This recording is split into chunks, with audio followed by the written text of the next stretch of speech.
Hey guys, welcome back. BDCKR here, and back with our weekly Q&A, whose name has morphed into longer variations of itself to encompass sort of all the complexities of it.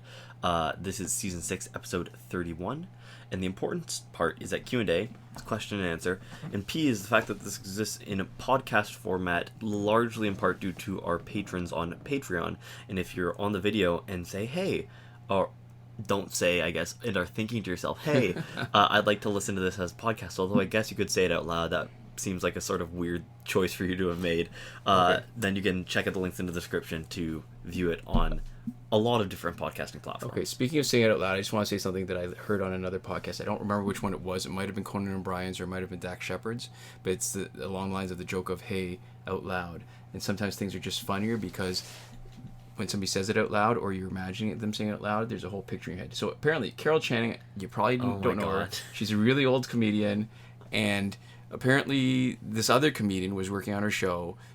Carol Channing was the big deal. She was the star. She had her own washroom and stuff, and I guess the idea was that this washroom nobody else could use, or nobody else was supposed to use it unless you're a big shot. So there are two stalls in it. Somebody was there using it and was embarrassed when Carol Channing came in, pulled up her feet from the stall to make sure it looked like nobody was there. Carol Channing went into the other stall, did her business very loudly, and all of a sudden, well, not all of a sudden, a moment later, you'd hear, corn? When did I have corn?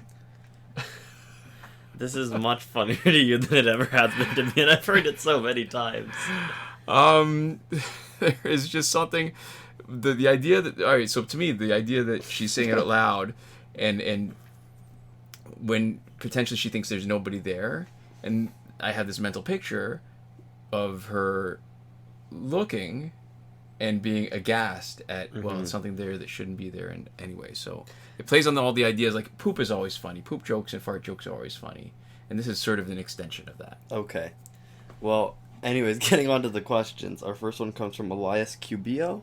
I don't know how that last name is pronounced. It's Eliascubillo. As always, let us know. And by us, I do mean me. You will be informing both of us, but you'll be reprimanding me if I pronounced it wrong. I'm willing to stand with that. Elias sounds right. Cubillo it looks like a Hispanic name, so that the double L's come off as a yo instead of a low, right? Like English is low. Okay, so in Cubillo. that case, correct both of us if we're wrong. Yeah. And they ask, can you give me tips on what non-legendary gear to put on my Batman, Ninja, Catwoman, and Nightwing, please?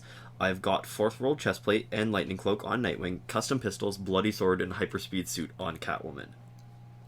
So I'm going to maybe take this question, and I think out of the two characters, Nightwing is the least important. If you've got Batman, Ninja, Catwoman, I felt as soon as she was released, she is the best metal character. So far, anyways. Her passive is spectacular. And it matters less what you're going to do with Nightwing, because you can decide to make him something, a tank, whatever, but you are potentially doing a huge amount of damage with Batman, Ninja, Catwoman.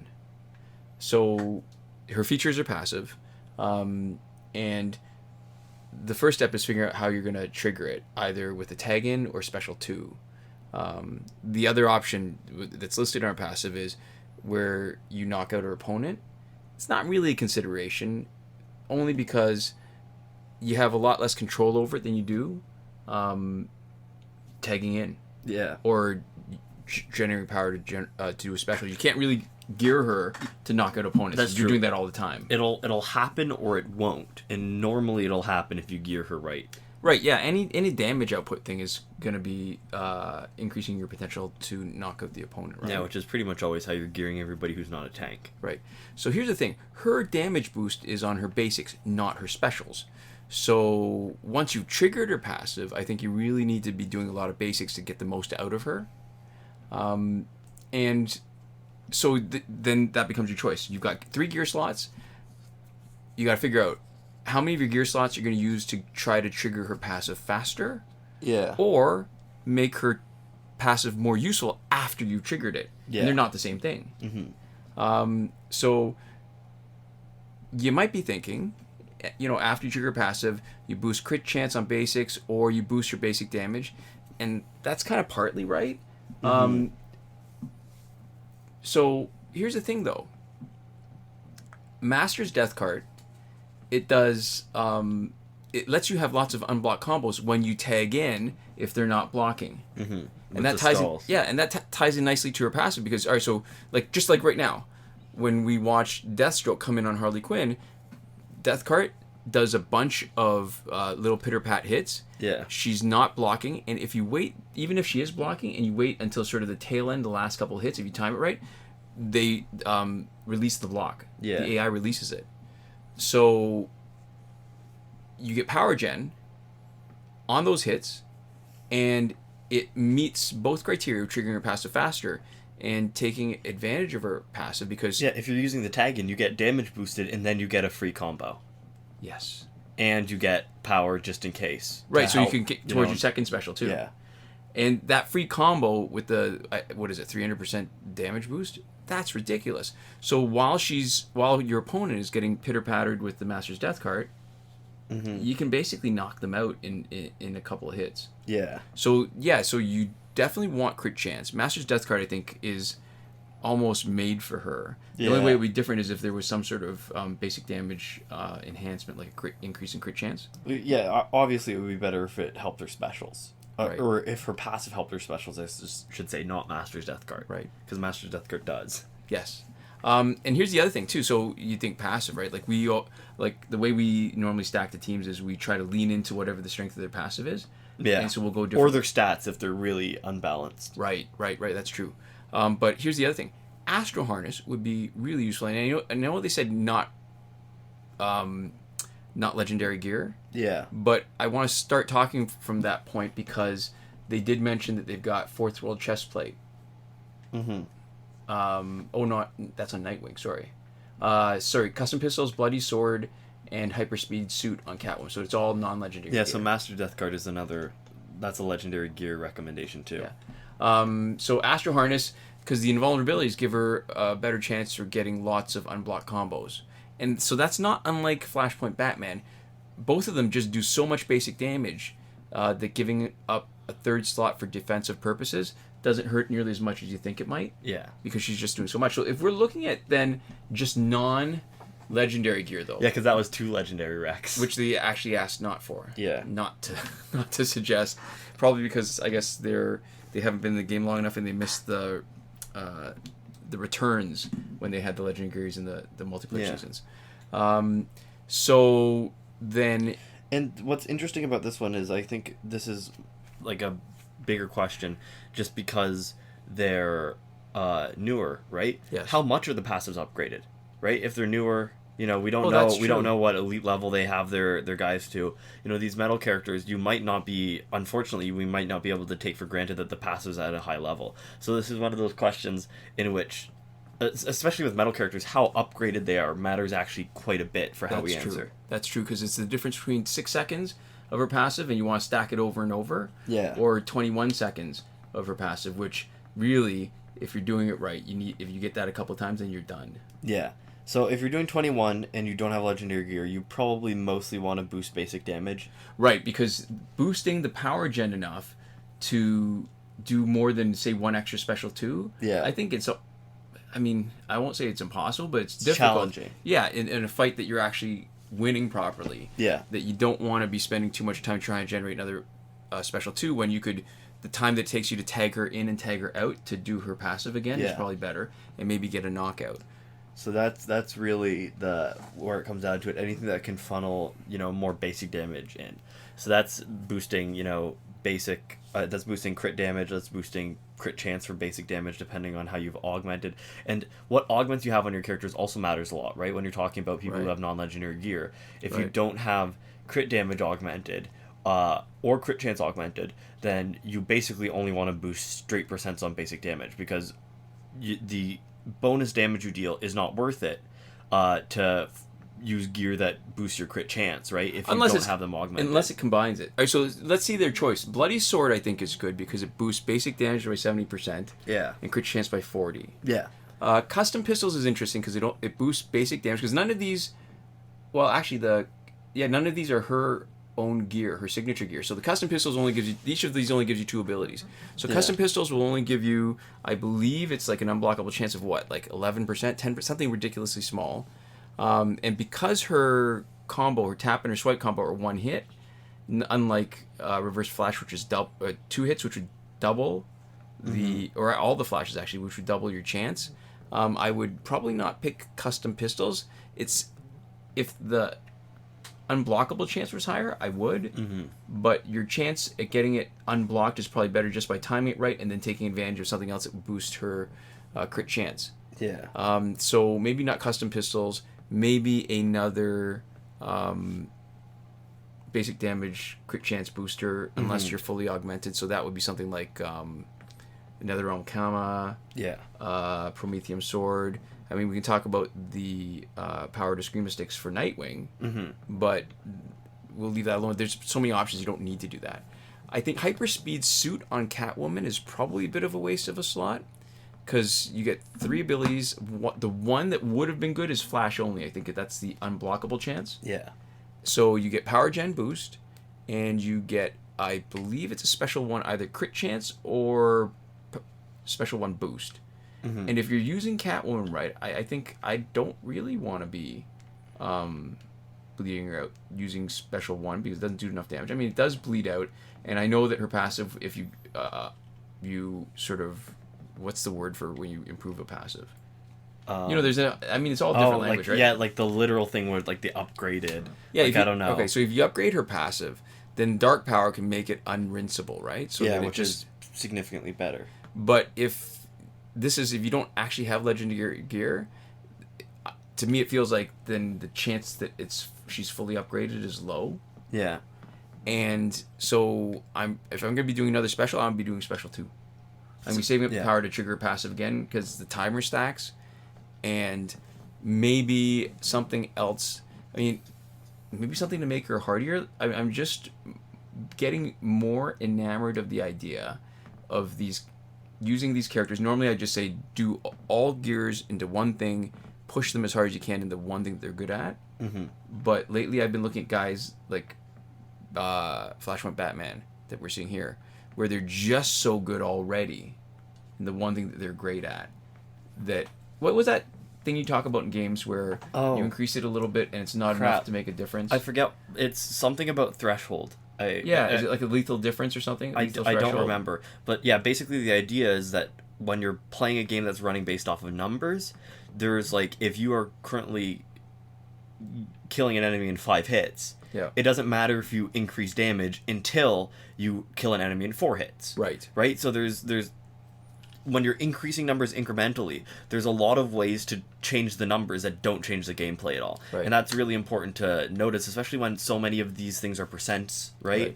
And so many, so much of what ultimately ends up happening is shaving off seconds, right? Because most of the teams that we play with are pretty consistently winnable. So when you're playing it like that, right, how things look on paper doesn't matter as much as how things play out. And if you're not creating a functional improvement in gameplay, sometimes that extra gear isn't going to do much, because you mow through people fast enough anyways that it's like you can't, that if you have the gear or not, it seems like you're doing pretty much the same thing.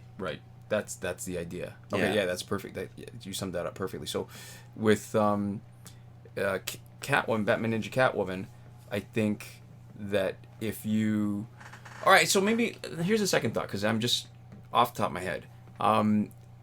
You normally don't want to do special ones, but if you're going to take advantage of the second part of her passive, where her Batman Ninja teammates will rescue her when she's almost knocked out, then there's a chance that she's going to tag back in with 1 health, and you're going to want to make her maybe a little bit hardier.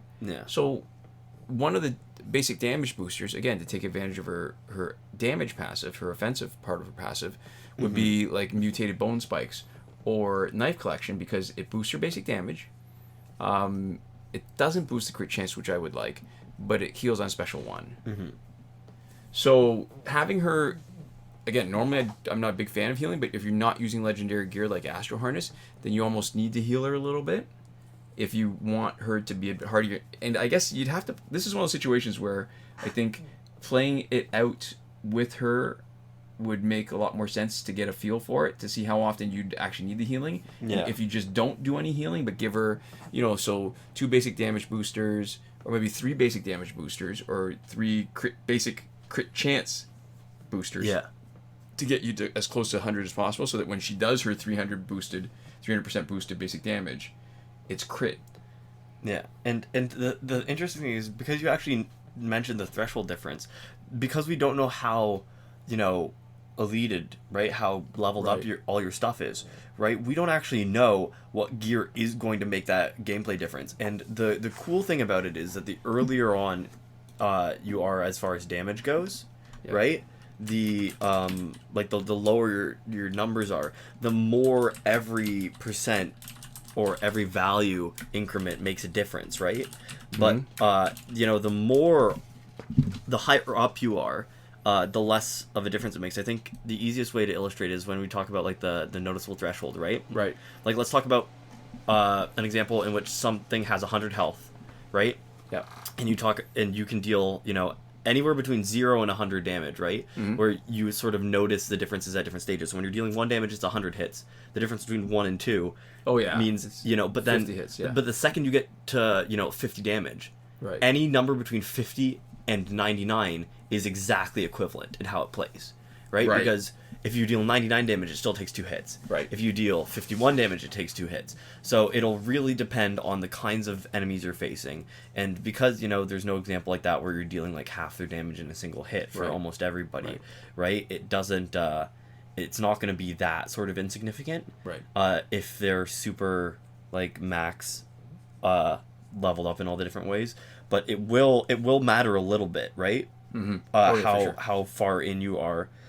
Just from even if you're not accounting for the fact that, like, it's a different math you do when your crit chance and crit damage is not fully augmented, right. Where that becomes way less valuable, right? Because when you have crit damage fully augmented, it's super, super valuable to get crit chance up. If you don't have crit damage augmented, it's 150%, right? Yeah. So, I think it's still good though. But you have to. It's 50% extra damage. Yeah. And it's only the percentage of the time that you're dealing that 50% extra damage. Yeah. So you have to, basically multiply the crit chance that you have by 0.5. Right. To figure out how much actual increased damage over you're doing. the average over the and so fights. So if you're, if you can boost your basic damage by 70%, right? Yeah, that's you better. can't boost your crit damage by 140%, which is what would be required to boost your overall basic damage by 70%.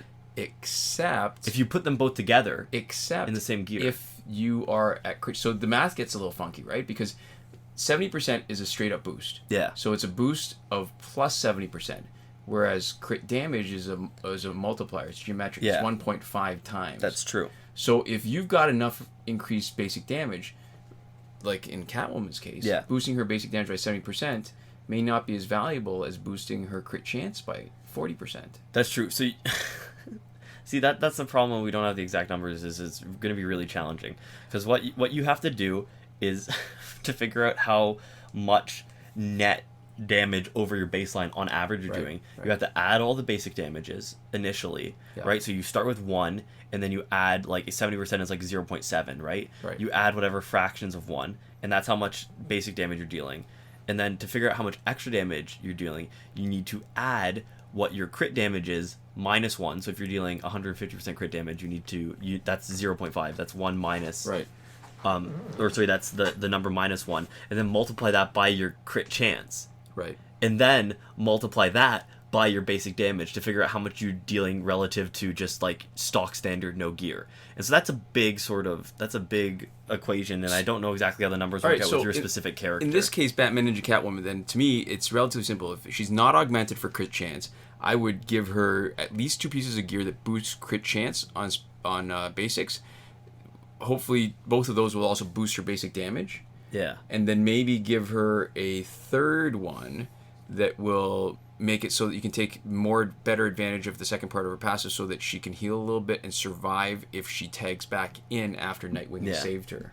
And if listening to me talk about numbers there sucked, I have good news and bad news. I'm going to be talking about numbers again later. It's going to suck less though, hopefully. Okay. So here, if anybody's listening to this and heard the typewriter, or not the typewriter, the keyboard going, I want to say typewriter. Yeah, big mechanical chunky keyboard with its Cherry MX Blue switches. Clicky. Or is there Cherry MX or just Cherry equivalent? They're Cherry MX Blues. Oh wow, fancy. Okay. Hey, I picked the correct keyboard. Right. I didn't want to downgrade on any MX equivalents. Okay. So the reason I did that was because I hardly play Batman Ninja Nightwing. I know the second part of the question was about Batman Ninja Nightwing and about how to gear both of them. And normally, in my mind, Batman Ninja Catwoman is strong enough by herself if you've geared her right, that she is really it. That you don't need to worry about him. But I thought I'd at least take a look at his passive again to figure out if there's something there to take advantage of. So his Shinobi Arts is when a Batman Ninja ally blocks an opponent's special attack, they gain 100 to 200% power per blocked hit. Ooh, that's pretty good. Teammates drain 25 to 50% of opponent's power on tag in. Interesting. Okay, so what that means is he's going to make a pretty interesting tank that when he tags in, he gets power, and if they do specials, he'll gain power. What's interesting about that is it buys you time, so that your cooldown clock for tag-ins means that you're going to be closer to tagging Batman Ninja Catwoman back in as soon as possible. So, is there anything that you'd want to do with him besides, making him a tank? You can't really make him tag out any faster, and you can make him tag out faster with Hawkgirl. Oh, yeah, but that means a different... That's your third slot. Yeah, that's your third slot. Yeah, for sure. So, that's... Actually, both of them are pretty good at tag-outs and tag-ins, so that might be a good recommendation, is Hawkgirl in your third slot to take advantage of Catwoman's passive if you want it, right? And then, I guess... And Nightwing's. Yeah, and if you don't have legendary gear, using something that will make him block a little better would be good. Yeah. Because you're going to be... The more times you block, the more power you'll get, but you also want to survive those blocks. Yeah. And then I guess it doesn't really matter. You don't necessarily want to do more damage on specials, because in my mind, the advantage of the specials are to buy more time to take back in Catwoman. Yeah. And I don't know that there's any kind of gear that will give you some sort of advantage to help your teammates, which is what we really want to do. Yeah. I wonder if did that answer the question? I think it did overall. Let's see. So, Catwoman and Nightwing. Yeah. So Hawkgirl is a great. I'm surprised that we don't bump into more teams that use Hawkgirl, because her passive is non-pari, so there's no parallel to it, and it is wonderful for all these people that have passive that triggers on tag-in. Yeah, or gears that trigger on tag-in, like Master's Death Cart. Right. Yeah. Yeah, if you don't have Master's Death Cart, you really should be using it. If that happens to be one of the legendary gear that you've already got that you didn't mention, that would be great. Because she is, can you imagine every time you tag in, pitter-patter, they're not blocking, you get in a good swipe combo. Yeah. You've bought yourself a little bit of time. That swipe combo might have been enough to generate the power that you need. Do a special, tag out. And then wait till she triggers her special again, tag back in. Yeah. Actually, you know what? One thing I never checked, and I probably should at some point, is the countdown clock, or the clock for her passive. I wonder if those 6 seconds or 20 seconds or whatever it is, does it still keep on counting down if she tags out? Or do you still get it when she comes back? I don't know. I'm thinking you probably lose it if you tag out. So maybe you don't want to tag her out. Yeah. And you just want to keep on taking advantage of her and just generate more power. It'll depend almost entirely on how long it lasts for. If you've got the 21 seconds from it upgraded, then you probably don't care about tagging out and tagging in. But if you only have 6 seconds, tagging out and tagging in might be the quickest way to generate both power if you have something like Master's Death Cart, although, this one's talking about not legendary gear, right? Right. But tagging out and tagging in would re-trigger the passive every time. And if you're not killing people as fast as you want to, that would be something that would definitely speed up your tempo. Yeah. So that's very dependent on how upgraded your characters are. Mm-hmm. So there we go. The next thing that we're going to talk about is not a question. It is something that came up when we were talking most recently in our most recent weekly recap, right? Because we go through the price of all the packs, and you mentioned that there was a pretty significant pricing difference between two of the packs, which are probably both meant to be $20 equivalent packs. Right. And that inherently, I don't think there's too much interesting to say about that, because it was just like a product of probably the fact that it was different times when the exchange rate fluctuated. Right. But we started talking a bit about different ways they could price it, and I had an initial thought which occurred to me, which was like, oh, well, it's probably pretty easy because you need online every time, right? Right. To actually buy the packs, to just have them find some sort of like direct currency conversion and use that. But then I realized almost instantly that I actually knew a bunch of reasons why that was wrong, and I think that's maybe an interesting discussion of why games are priced the way that they are. All right. So I mean, the sort of standard for why games are priced the way that they are tends to be the North American, specifically the US standard, right? So 60 US for a game. And that's sort of the baseline price, which is largely because that's what everybody's agreed upon, and people don't really want to pay more for games now. So well, it's become the norm, so it's acceptable. Yeah. So there's not as much resistance as there would be if people were to price it, say, at 75 or 80, right? Yeah, so there's resistance to that. But if you don't live in the US, like us in Canada, you might have noticed that game rate is not nearly so strict, right? For when the prices of sort of goods in Canada don't vary that much, right? Mm-hmm. Especially like, I'm talking about essentials, right? Like food and all that stuff, right? The prices don't vary super wildly, other than for like, like market forces within those markets, right? Oh, so if there's a shortage, if there's like a storm somehow that wipes out the crop, bread doesn't get super expensive, right? But games have increased in price significantly. So games started out as $60, right? And as exchange rate has changed, they've risen to about $80. Okay, but all right, so can I just point out something before I forget it? Because so we're at the $80 point. We're talking about Canadian stuff. Yeah. I want to point out that in terms of pricing, though, games have done the same thing that some commodities have, or at least consumer goods, where they try to keep the price the same because they know there's a lot of resistance to it. Yeah. What they do is they give you less. And they've done that exactly with games with DLC and microtransactions. Right. Yeah. So there's less resistance because you're paying about the same. Yeah. But you're getting way less, and they end up gouging you for the money afterwards. Yeah, they've added you need more of it alternative revenue streams. Right. That's obviously not across the board. No, that's informative to this discussion too, because games are really expensive to make. Germane. That's relevant. A good word. Yes. Yeah. But what I think is really interesting is that there's a lot of different forces. So the reason why just doing conversion, right, live conversion for in-app purchases, right, because I'm talking about sort of big games as a whole, wouldn't work is because there's a lot of basically that's not the best way for them to make money. If they did it that way, that would be the way for them to most accurately represent the American cost, right? It would make everybody pay the exact same amount for the microtransactions. Right. But that's not the best for them, because the American cost is totally arbitrary, right? Mm-hmm. They've picked it based off of, and I don't mean totally arbitrary, I mean it's probably based off of some marketability, right? They think it's profitable. Or I guess maybe it's, if the game companies are based in the States, their costs are going to be in American dollars. Yeah. And so they want that part to be fixed, but right? What I mean is them selecting whatever number they selected, right? So $20, right? It's a nice round number. It looks good, right? That's probably why they do like $19.99, right? There's the sort of psychology, like $1 in the App Store. Yeah, there's the psychology of pricing things the way that they are priced, right? But that's in American dollars, and that's pretty arbitrary.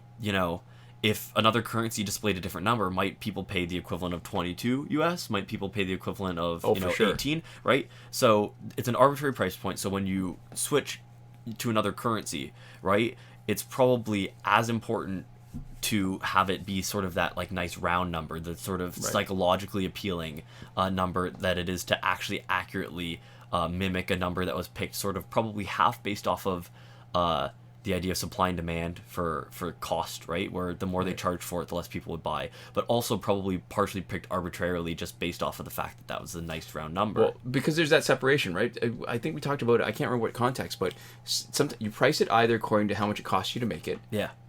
And or you price it according to what the market will bear. Yeah, but for this digital good, it has nothing to do with how much it costs to make it, because the price per unit is, all initial cost. Right, so that's sort of an actuarial kind of calculation to decide, okay, so we're going to price it over the life of this game, how many units we expect to sell, and how much of the price in each one is going to go towards our development costs. Yeah. And the other sort of factor, which is really obvious as soon as you think about it, right, is that in different places, people have different standards of living, people have different amounts of money, people spend different on entertainment budgets. So if you just did sort of currency conversions, when you look at different places where, you know, cost of living is totally different, and their demographic is making, you know, when you convert it into US dollars, wildly different amounts of money, right? Super variable. Sorry, I'm going to interrupt you really quickly because this happens to be on the screen. What you're watching when we're flipping through the Phantom Zone, going back between the elite level and the veteran level, is looking for the number of tasks that are going to be manageable and doable. So in my mind, the ideal is 4 tasks that are all doable. Yeah. If I can't get all 4, if it's taking too long, I'm willing to accept one that is undoable. In my mind, undoable is something that I won't do with this team, which is either stun, super move, or steal power.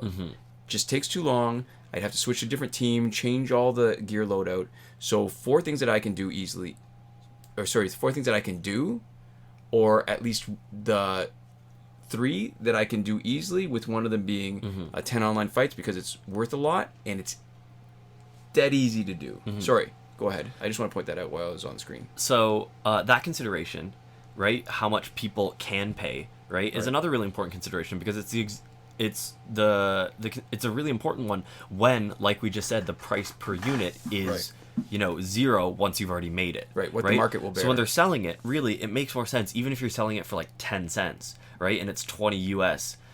If that's the only price that people would pay for it in a certain, you know, country, right? And I'm not saying that that's true, right? Because in any, you know, market where people are owning smartphones, right, there's a certain minimum, right? And especially when it's a smartphone that can run Injustice, right? There's a certain sort of like minimum amount of money that you have to have, right, to have that. So, you know, 10 cents would not be realistic, but it makes more sense for them to sell it for literally whatever is going to sell than it does for them to, you know, hold out for a higher cost. Right. And what's interesting is that actually has a bunch of ripple effects in the gaming industry at large. And there's what's called gray market sellers for games, right? Sites like G2A. And one of the principles that they operate on is different countries having different starting prices for games.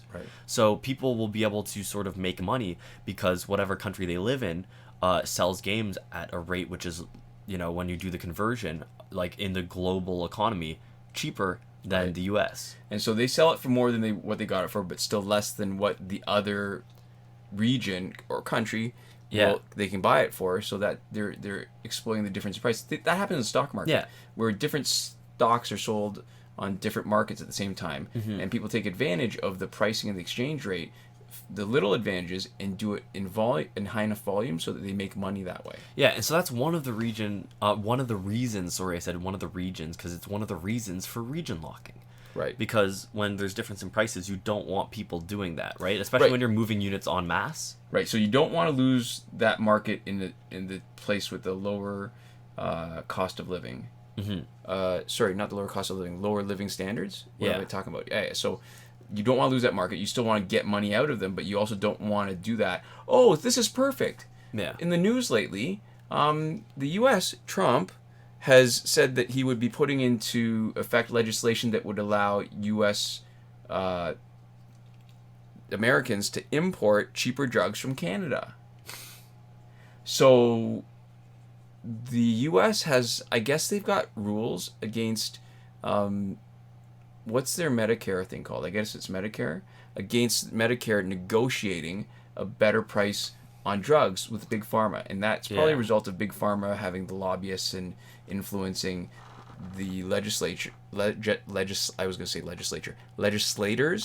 into not passing rules and laws that are that make it harder for them to make money. Yeah. So this is all kinds of ridiculous, because this is actually, there's a limited resource. It's not like a game where you can actually just generate more really easily. Yeah, drugs. It's not just like a price point. Right. So this is the exact same problem we're running into, but once the U.S. does that, if they do that, I guess I don't know if Big Pharma will allow them to, but if they do that, all of a sudden, any kind of the equivalent of region locking is out the window. Yeah, and it would increase the price of drugs in Canada because people would be buying it, right? They'd be using our supply. Well, even let's say there's the price can't change because of what the government's negotiated with the drug makers. What will happen is there'll be a shortage. Yeah. So the I guess it depends on whether the pharmaceutical companies are willing to keep on supplying Canada at the same rate or even more to meet the demand, or whether they'd actually cut the supply to Canada. So it would be in their best interest to give Canadians less, so the Americans would be forced to buy their own supply. Yeah. Oh, we'd be screwed. Right, because you'd have people who would have the resources to pay significantly more while still having significant savings themselves, right? Right. Than Canada would. So it doesn't make sense it would make sense to sell as little as possible to Canada. Right, and as little as possible might mean less than Canada's already getting. Yeah. And right now, there have been shortages of certain drugs, and I off the top of my head, I don't know what, but I know that certain things like certain blood pressure medications, I know at one point there was a shortage of EpiPens. Mm-hmm. You know what people use when they've got allergies and get anaphylactic reactions? Yeah, I remember that. I remember hearing about that. Yeah, so, this sort of economic feature of, the gaming industry is definitely more generally applicable. Right. What I think is really interesting is when, major game sales, right, during Steam sales, right, you can talk about how you can make money on a large scale with this, but you'll also probably find people who are willing to make money on a small scale where they will literally say, I'm from this country, this is the cost of all my games in X dollars, right? That's the conversion to US. I am willing to buy any of these games. If you add me as a friend, I will send them as a gift to you, and you can PayPal me the money. Right. And so there's definitely a lot of sort of really there's opportunities to leverage the position that you're in to make some more money for yourself. Yeah, but I think there's some interesting considerations when pricing stuff, right? Especially in games when because it's a very specific type of good, right? Digital goods are different than a lot of other and it's discretionary goods. So it's not like one of those things where people have to buy your game. Yeah. Not only do they not have to buy your game, they can buy a different game, but they could decide not to buy any games at all and use their money to entertain themselves other ways. Yeah, and I think what's interesting about it is because for a lot of games, especially for AAA games, I think the breakdown is different on mobile games. And so when you say AAA games, you mean like console, PC, sort of. I mean like the $60 tentpole like releases. All right, so the like big studios. Right. Okay. Yeah. People who play a lot of video games probably don't value their time that heavily. If you have the opportunity to play a lot, right? And it depends on, I think a little bit on like the platform that you're playing it on and the point in life that you are, right? Because there's a lot of young players, right? And especially on a platform like Steam where anybody with a computer can have Steam, right?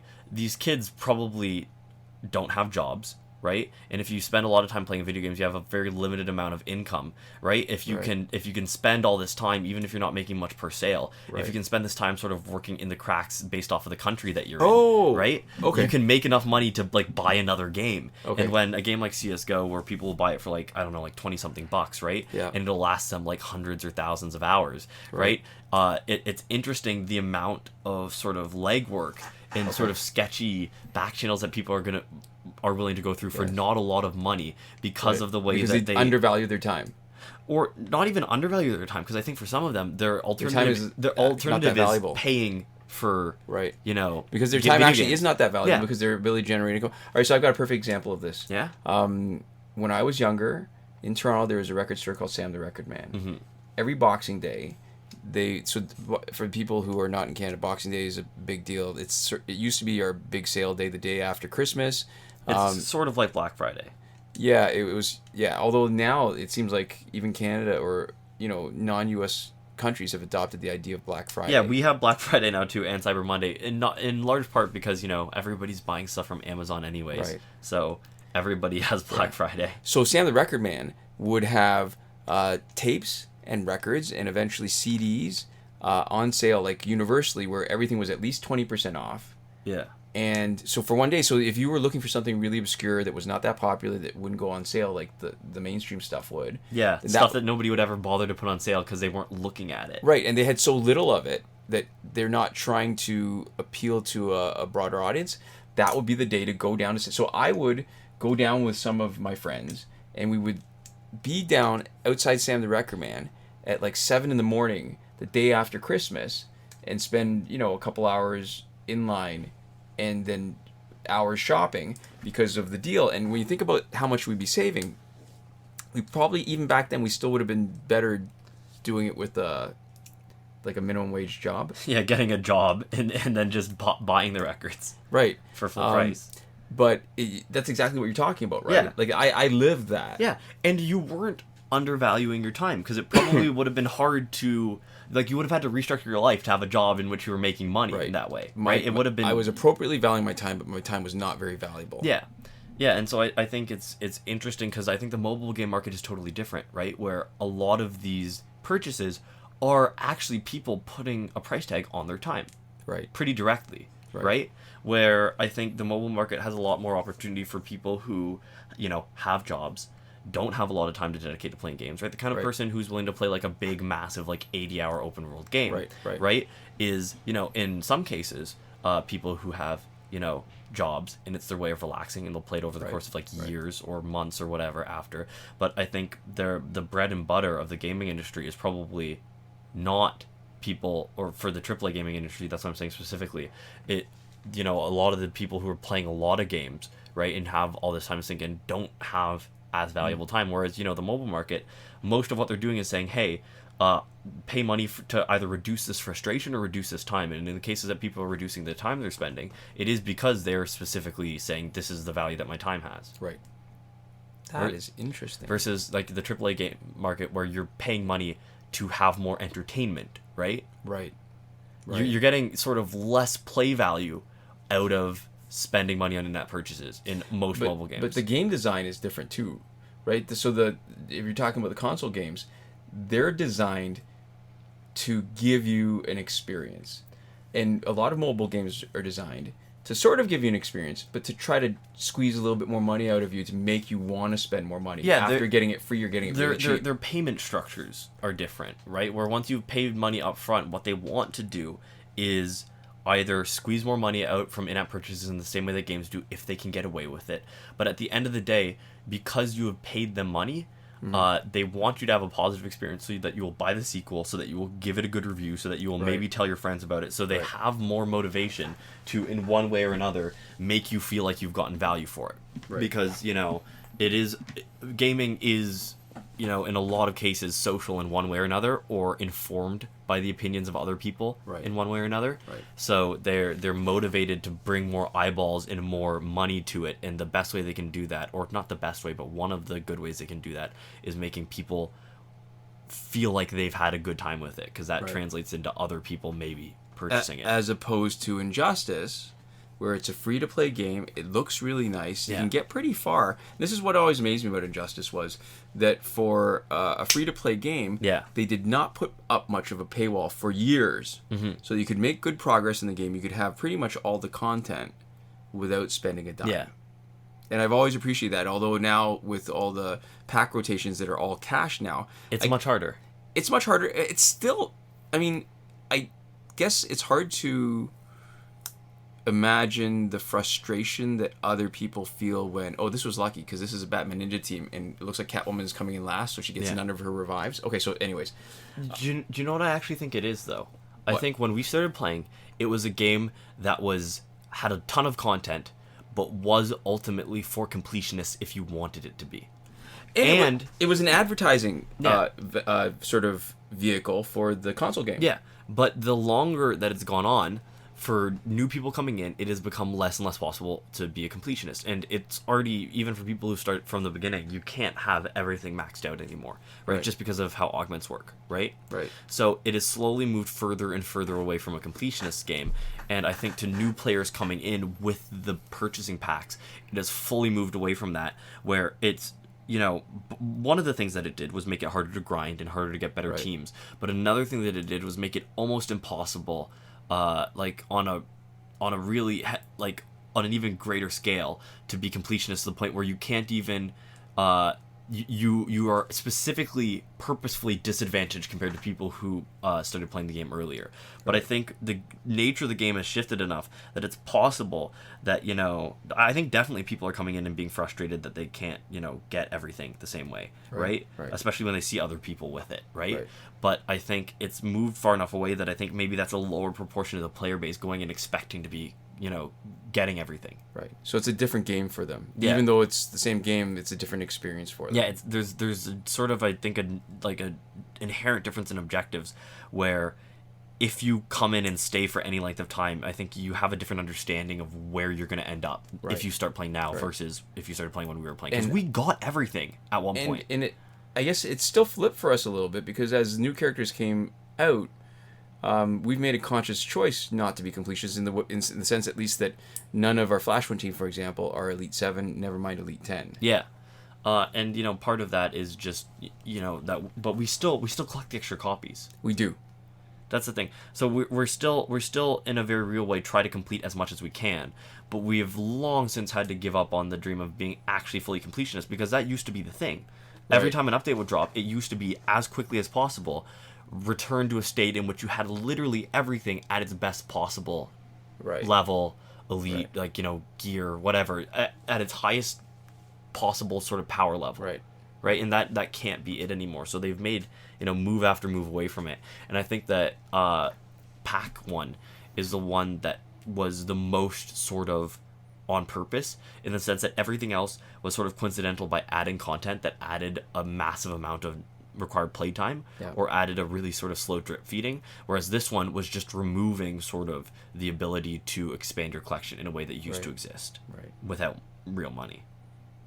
Yeah, I guess I still don't have a good enough sense of what that means for the long-term future of the game. I think it feels not mean, but it feels like bad in a way that makes me less charitable towards the game. And it sucks because the game has given so much, right? But I think it definitely puts a little bit of a sour taste in my mouth because it is very sort of like explicit in its cash grabby nature. Right. In a way that like the other stuff isn't the same way. Be cash grabby, just don't be so obvious about it. Yeah. Give us some entertainment value for it. I mean, I still feel that the best way to spend money is the energy recharges. Yeah. Because if you actually value the game properly, then what you're spending on the chance to play more. Yeah, so you're valuing content. Yes. Or time at least, because technically it's not adding any extra content, but you're valuing entertainment time, which is the same sort of model that you would use for like, quote unquote, like good games. Right. Versus the sort of more mobily thing where they're like, we will make this experience less annoying for you in a way that is totally artificial. Right. Yeah, and that's crazy, right? Because how often do you have a console game that intentionally annoys you? Yeah. I think I mentioned this before, but I'll say it again now. Soda Dungeon is a great game that does in-app purchases really right. Initially, I think when it first came out, there was like a single in-app purchase, and it was to like remove ads for like 99 cents, but you could also buy the ability to remove ads with in-game currency in a way that was like really easy to get when you actually were playing for like a couple days. Right. So, and they've slowly added more in-app purchases into it, but they've never strayed to being bad. They're, in a lot of cases, it's actually like the stuff that you can buy is stuff that is good at a certain point, and it can speed up your experience with it, but I think it's actually in most cases more fun to play it the intended way. And the way that they play where things are constantly like doubling because it's an idle game, right? So the numbers are constantly basically like multiplying, where the stuff is unobtainable until it's really easy to get. Right. And there's sort of a switch at some point in it, right? So it's one of those things where the in-app purchases will, definitely give you a boost, but it's actually quite fun to play it the intended way. And Soda Dungeon 2 is in development. I've been following that actually for a long time now because I'm excited for whenever that comes up. But so Soda Dungeon's a good mobile game if you like idle games. It's an enjoyable sort of dungeon RPG thing. Right. So there's a plug for content if you want it. And there we go. I wasn't expecting our discussion from one question and one talking point to last as long. We thought this video was going to be about half an hour. Yeah, and we actually had another question. I think we could probably squeeze it in the few minutes that we've got left. Yeah, so our last question comes from Matthew Bergner, and they say, guys, I really hope you read this and are willing to take some time out of your already busy Injustice schedule to help me out. And first off, I really like that because you're sort of, I think you're overvaluing our time here. That fits in with the theme today. Yeah, to bring it back around, where if you've asked the question, but that's a very polite way of saying it, because I think, Yeah, I don't think he's overvaluing our time. I think maybe just everybody else, including us, might be undervaluing our own time. But it's content. We're making content by answering your question, so it's you are also providing value by asking it. But I think that's just a very nice way of asking. Yeah. So that's a strong start to the question. I've recently been playing around with Batman Arkham Knight. Recently. Oh, sorry. I said recently twice. They didn't say recently twice. It's been 49 minutes of talking. You'll have to forgive me. Yeah. And trying on different gear combos, and I think I've come across a pretty good one, but I need some verification, and for the life of me, I can't seem to work out the math. So basically, I set him up with Quake Engine, 4th World Godly Mace, and Tattoo Totem.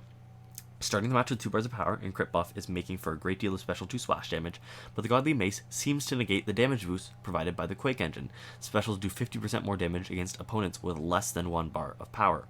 Is that the case, or am I just tripping? And if that is the case, what would be a nice third gear to use instead of Quake Engine? I've also played around with his starting power, crit buff, special 1 buff, and paired him with some splashy special 1 gear, Adept Knives, Tattoo Totem, and LexCorp Gauntlets. What do you guys think? What's the better use of power during a fight, and what would be the best way to gear Batman out as a specialist? If you've already made a Batman Arkham Knight video, then I apologize. I watch your videos weekly, but maybe I'm too late to the party for that one. Look forward to hearing from you.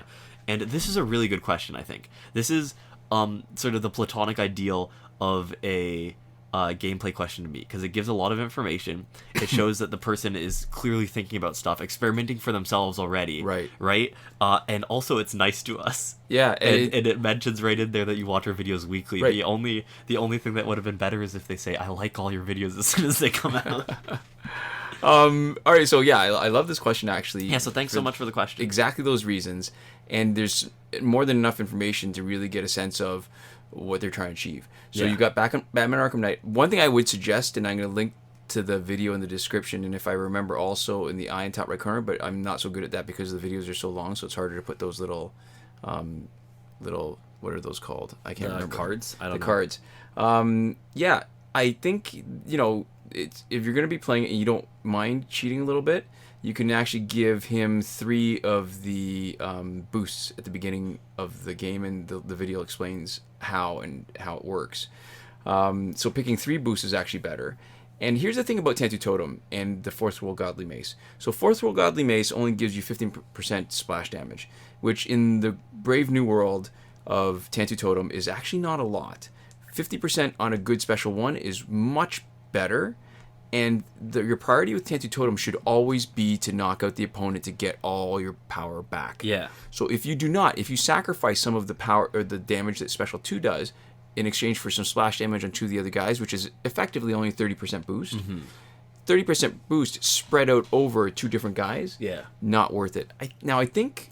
And again, this depends very heavily on what your threshold is. So what we're saying here is that the 30% spread out over 2 guys is probably worse than dealing with your main guy, because it seems very unlikely that your attacks will definitely knock out the first guy in, but that you need that extra damage to knock out the second and third guys once you get to them. Yeah. Because that only makes sense if the first guy coming in is the one with the least amount of health and the numbers line up. So it seems like that splash damage is not going to be the threshold difference to you knocking them out or not knocking them out. So it's not valuable. I can't remember. I remember the mace would drain power on Special 2 or have a chance at it. I can't remember if it actually offered a boost to Special 2.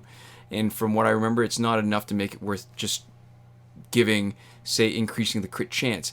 And so I'm going to go against the grain of most people, and I actually recommend a 2.5-star gear, which is Demon Blade, which is the only gear that will not only boost Special 2, but increase the crit chance of Special 2. And then when you combine that with Tattoo Totem, you're pretty much close to, if not at, 100% crit chance on Special 2. And that makes a bigger difference than doing anything else.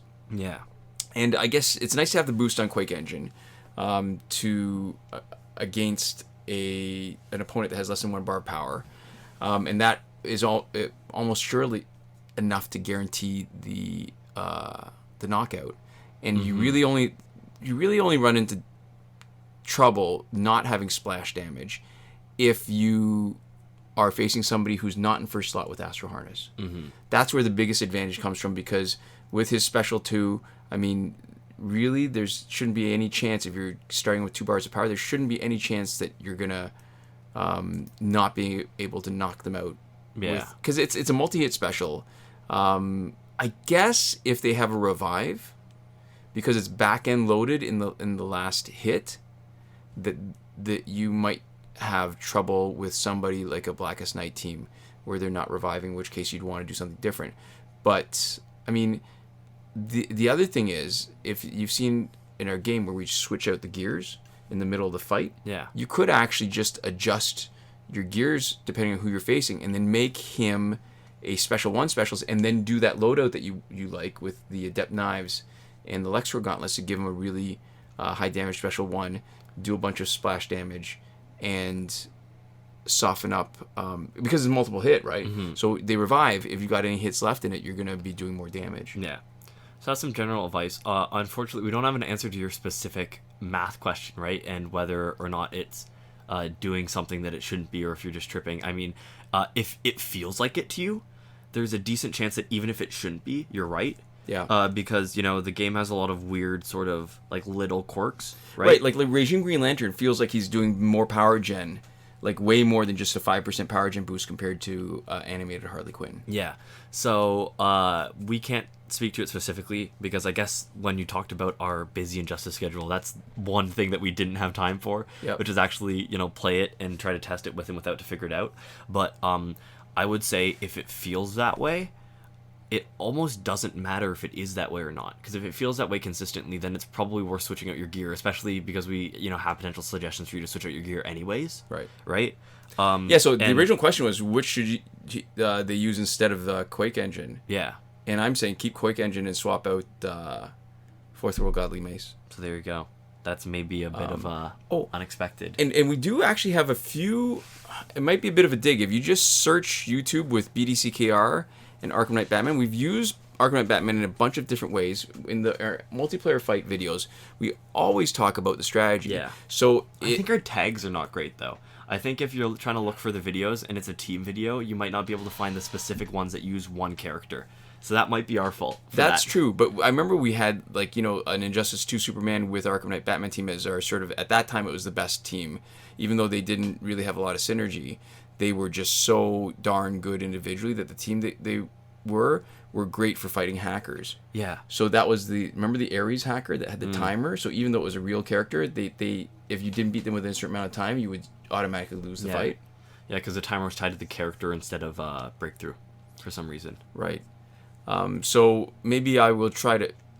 If I'm not too slow, I could create a playlist of all the Arkham Knight Batman fights. Yeah, if we're willing to take some time out of our busy Injustice schedule. I like the question. I like the turn of phrase. Yeah, no, yeah. I appreciate it. I appreciate the question enough to do that, and I think that brings us to the end of our questions, and this is our last fight, so maybe we can talk through the last fight. Perfect. Which we probably don't need to do. Yeah, but just right here at the top, I'd like to give a huge thank you to all of our Patreon supporters.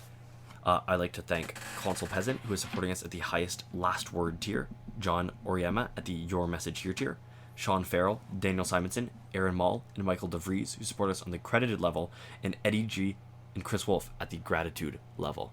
Right. And so we're just gonna play this one out. I mean, there's nothing really fancy about this. There's no Astro Harness, so this was a relatively easy fight. Fast is the operative word for grinding fights, right? Especially for what we're trying to do here, which is just get battle points and Phantom Zone objectives. Right. So there we go. Awesome. All right, so yeah, thank you guys so much for watching. We'll see you next time. Komoda.